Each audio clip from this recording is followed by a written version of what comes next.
Hello, my name is Casey Conrad, and I live in southeast rural Iowa.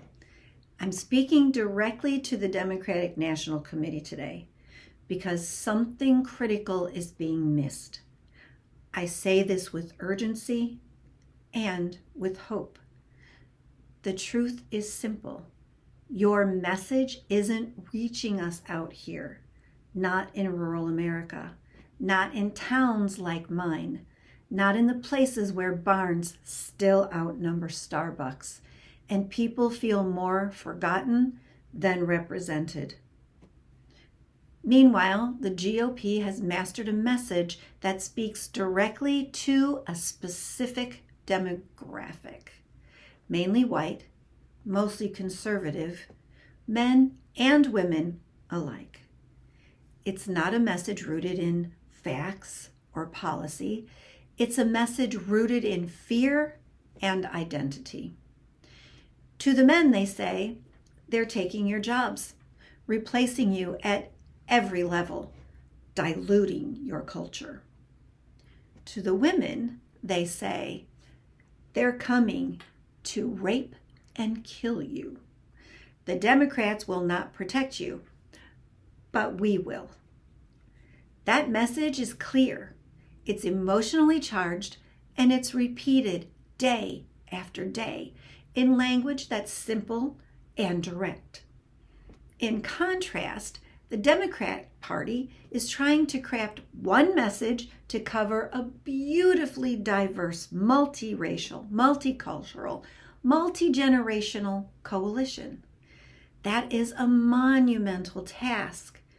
And right now, it's not working. Because you can't speak to the whole without first speaking to the parts. You can't ask for unity without recognizing the unique challenges faced by each community. And you can't expect rural voters to be moved by language that feels like it was written for someone else. Democrats, we don't need you to simplify the message. We need you to diversify it.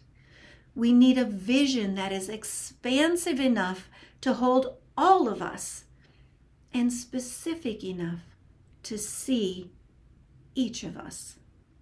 Rural white men and women are being told that they are being erased, that their way of life is under attack, that their fears are being ignored. And while those fears are often manipulated and distorted, they are real in the hearts of those who feel them.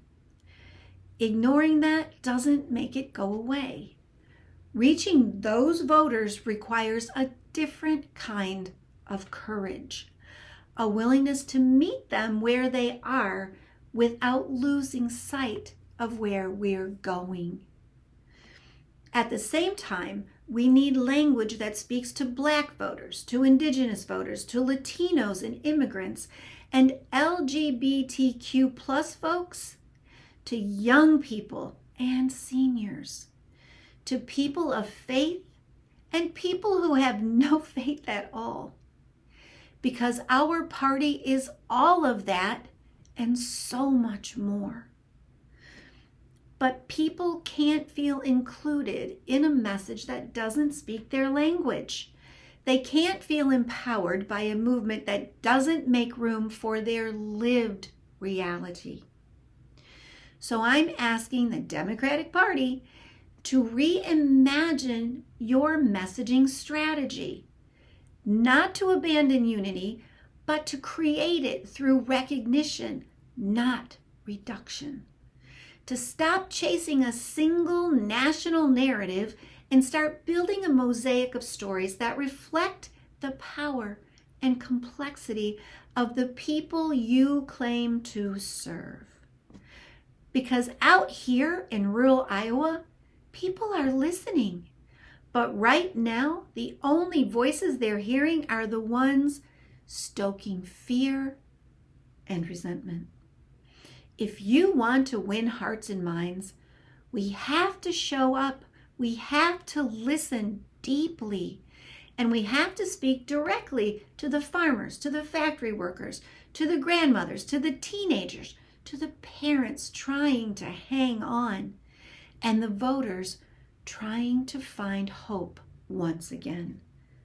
To Black voters who have carried this party on their backs, to Indigenous voters who have been ignored for generations, to Latino and immigrant communities who are building this country every single day, to Asian American and Pacific Islander voters who are demanding visibility, to LGBTQ plus voters who are fighting simply to exist, to every voice that's been dismissed, erased, or taken for granted. We see you, we hear you, and we need you. Let us build a party that reflects the full story of America, not just in our policies, but in our voices. We're ready. But Democratic Party, we need you to speak directly to us. Thank you.